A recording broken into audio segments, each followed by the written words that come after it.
habang nagpa-practice. Ayan, tag dito. Ayan, everyday po na aking ginagawa ay enjoy lang. Ayaw, sayaw gamay, kiay gamay. Tapos kung ano lang po ang maisipan natin na gawing content, gawin lang natin. Kaya tag dito, jackpot lang yan kung magustuhan o hindi. At least nakagawa ka.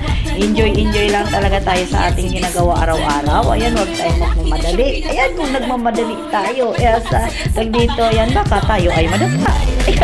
Kung madapa tayo, mabungi pa tayo, ay nako, bahala na dyan. Ayan, gawa-gawa lang tayo ng video natin dyan, kasi nga, I'm bored talaga na dito na talaga ako sa buong araw ko sa bahay. Ayan, parang ilang taon ako nagkulong sa wall, sa kulungan mo lang sila. Ayan, diba, dito.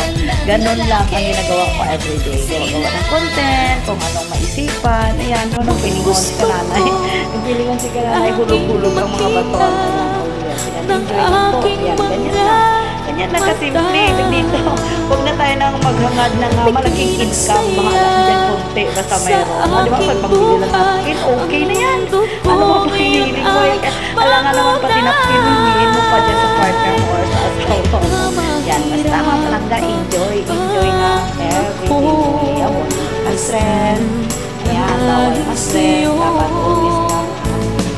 Tingnan nyo, hulog-hulog pa talaga ang mga baton-baton dyan. Diba? Ano lang yan, ang baton is 120. Tapos nagkaroon tayo ng $1. $1, $2, $3 pang week.